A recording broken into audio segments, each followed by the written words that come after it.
Hola amigos, hoy hablaremos de uno de los hábitos millonarios más importantes que nombra el autor Napoleón Hill en su libro. Nos habla de la autodisciplina.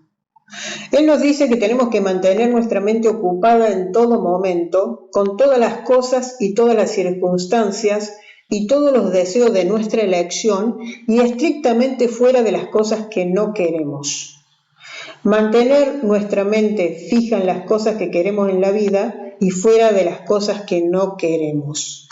Él nos dice que la mayoría de la gente va por la vida con la mente dominada por las cosas que no quiere. Miedo a la mala salud, miedo a la pobreza y miedo a la crítica. Nos dice que si queremos saber cuál es el abuelo de todos los miedos es el de la crítica y que fue uno de sus principales escollos de pasar. Tenía miedo del qué dirán.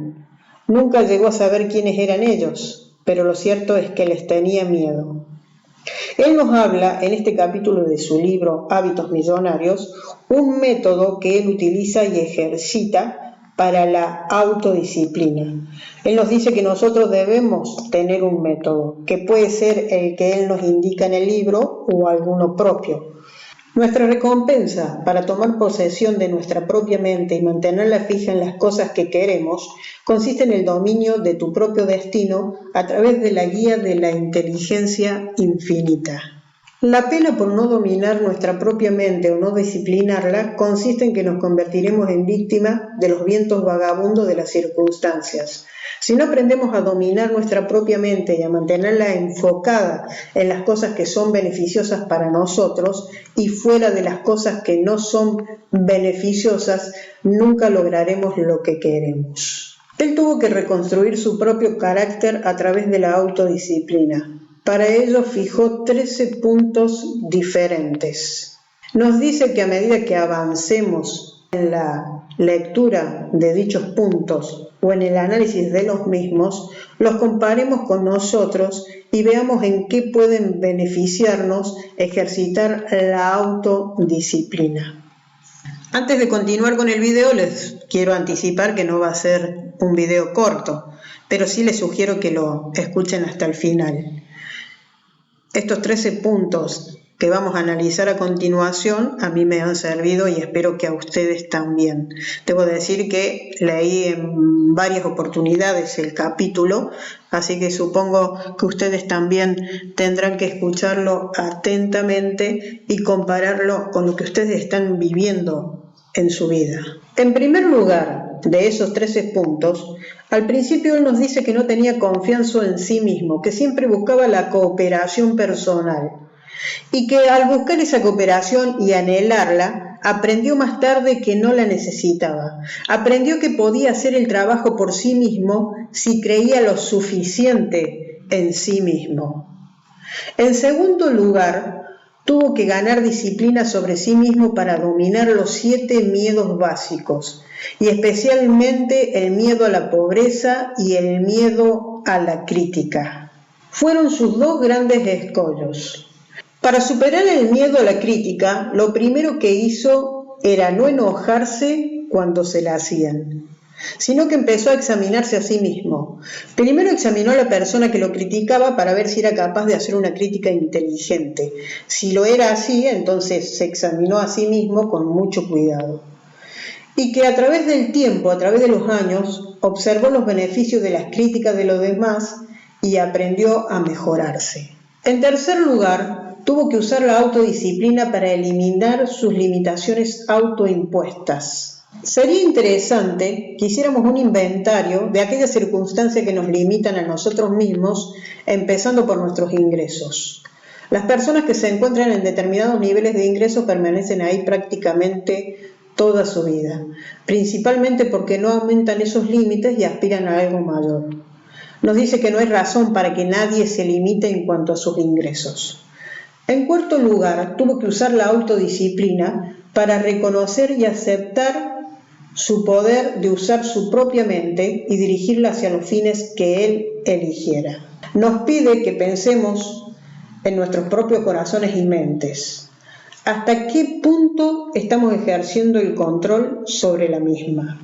En quinto lugar, tuvo que usar la autodisciplina durante varios años para relacionarse con la fama y las riquezas materiales con un espíritu de humildad y gratitud.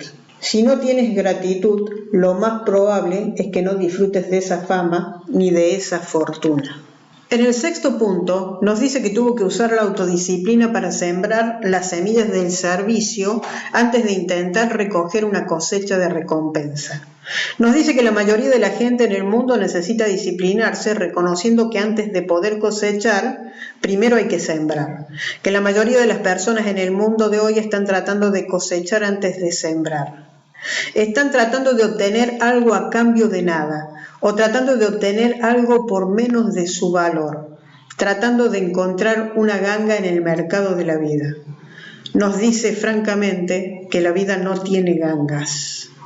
Me paro en este punto sobre la autodisciplina para contarles una anécdota. Hace un tiempo atrás, conversando con una amistad sobre la libertad financiera, sobre el ahorro y la inversión, me comentó que estaba pagando sus 2 últimas cuotas del auto nuevo que había comprado, un auto caro, la cuota era alta, y que una vez que terminara de abonar dichas cuotas iba a comenzar a ahorrar y a invertir. Me pareció fantástico. Pasaron esos 2 meses, nos encontramos nuevamente y me dijo efectivamente que había terminado de abonar su auto, pero con el primer sueldo o ingreso que le quedó libre siguiente a ello, lo que hizo fue gastar su dinero en unas vacaciones merecidas. Es difícil tener o crear el hábito del ahorro. Esta persona pagaba puntualmente su cuota para el auto, pero no podía separar ese dinero para un ahorro o una inversión. No tenía el hábito, pero tampoco tenía la autodisciplina, que es de lo que estamos hablando en este momento. Hay que tener las 2 cosas. Continuemos con los 13 puntos. En séptimo lugar, tuvo que usar la autodisciplina porque solía regalar el 90% de su tiempo y vender el 10%. Debo decir que esto es uno de los puntos más importantes, al menos para mí. Hoy en día dice que conoce a muchas personas a las que no les va bien en la vida porque regalan demasiado su servicio. Él nos dice que defiende esa filosofía de ir más allá y hacer más de lo que te pagan. Pero también defiende que después de haber hecho un esfuerzo adicional y haber prestado un servicio útil, hay que procurar que la vida te pague de una forma u otra, que no te descuides a ti mismo. Él cree que vender el 90% de tu tiempo y regalar el 10% es más o menos lo correcto. En octavo lugar, él nos dice que debemos tener autodisciplina en relación con la falsa creencia de que la honestidad y la sinceridad de propósito son suficientes para el éxito. Pues no son suficientes para asegurar el éxito. En noveno lugar, él usó la autodisciplina en relación con el fracaso a la hora de presupuestar y utilizar su tiempo de forma más beneficiosa. Nos pide que realicemos un presupuesto de tiempo para trabajar, que debemos distribuirlo de modo que haya una parte determinada que dedique a cada una de las cosas necesarias que queremos lograr en la vida y que no dejemos que nada interfiera en ese presupuesto. El punto número 10, que usó la autodisciplina para apegarse a su propósito principal en la vida. Cada vez que estuvo a punto de ceder a la tentación de salirse por la tangente, pudo mantenerse en el camino. Ceñirse a tu propósito principal definido cuando no te está dando sus frutos en dólares no es una tarea fácil y quiere decirnos que debemos tener mucha autodisciplina si vamos a seguir adelante con ello. El punto número 11 nos dice que necesitamos autodisciplina por la falta de paciencia. Si queremos ser felices y tener paz mental y llevarnos bien con la gente en este mundo caótico, debemos tener mucha paciencia. Todos los días ocurre algo que nos pone a prueba la paciencia de los ciudadanos. Debemos tener mucha paciencia. El número 12 usó la autodisciplina para corregir su capacidad de hacer un inventario y expresar gratitud por riquezas intangibles. No se refiere al tipo de riquezas que se pueden depositar en el banco. Dice que debemos desarrollar un agudo sentido de la gratitud por las bendiciones de las que disfrutamos y que si no tenemos un agudo sentido de la lealtad hacia aquellos a quienes les debemos lealtad, somos pobres, sin importar qué más tengamos en la vida. Por último, el punto número 13 dice que tuvo que usar la autodisciplina para controlar su ambición de demostrar opulencia. Solía cargar con un montón de cosas que no utilizaba. Pensaba que era necesario montar una fachada para demostrar al mundo que no solo enseñaba las reglas del éxito, sino que podía demostrarla. Ahora ya no lo ve así. Dice lo que piensa y piensa en lo que dice. Se ha disciplinado para ser él mismo, para ser Napoleón Hill, para no intentar imitar a nadie. Nos dice que no va a hacer mucha falta de autodisciplina para tener esa mentalidad. Antes de terminar, él quiere hacer hincapié en la necesidad de disciplinarse en relación con un tema en particular, y ese tema es el uso del tiempo. Debemos usar la autodisciplina para controlar nuestro uso del tiempo. Él mismo es el gran sanador de las heridas, tanto físicas como mentales. Es el transformador de todas las causas en sus efectos apropiados. Tienes que aprender a cronometrar tus adversidades y tus decepciones. Tienes que aprender a cronometrar todo.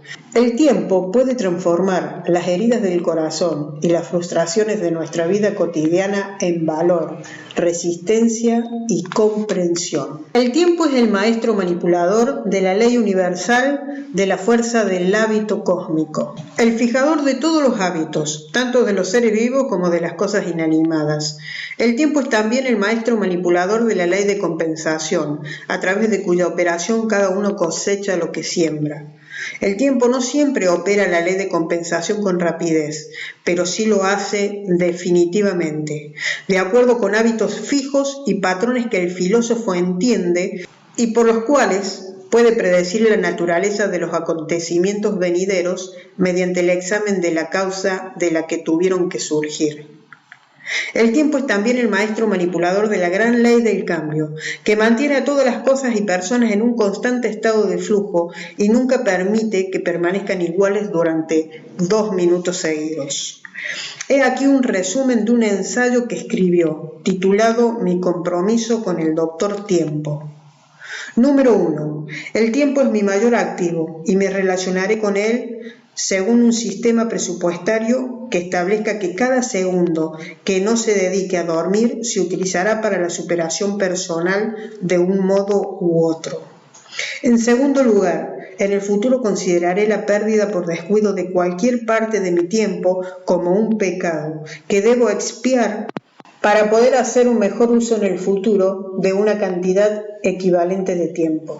Tercero, reconociendo que cosecharé lo que siembro, sembraré solo las semillas de servicio que puedan beneficiar a otros tanto como a mí mismo, y así me pondré en el camino de la gran ley de compensación y me beneficiaré de ella. Cuarto, en el futuro emplearé mi tiempo de tal manera que cada día me traiga una mayor medida de paz mental, en ausencia de la cual reconoceré que la semilla que he estado sembrando necesita ser reexaminada. 5. Sabiendo que mis hábitos de pensamiento se convierten en los patrones que atraen todas las circunstancias que afectan a mi vida a través del paso del tiempo, mantendré mi mente tan ocupada en relación con las circunstancias que deseo que no quedará tiempo para dedicar a los miedos y las frustraciones y las otras cosas que no deseo. Hay que aplicar la autodisciplina para que el tiempo trabaje en tu beneficio. Debo decir que he leído en reiteradas oportunidades este capítulo del libro para poder beneficiarme de este hábito millonario que es la autodisciplina. Les recomiendo a ustedes que escuchen este video también en varias oportunidades, porque a medida que lo escuchen van a encontrar nuevas cosas que van a poder aplicar a su vida. Y que todo está relacionado con el éxito. Nos vemos en el próximo video de Aprenda sobre Dinero.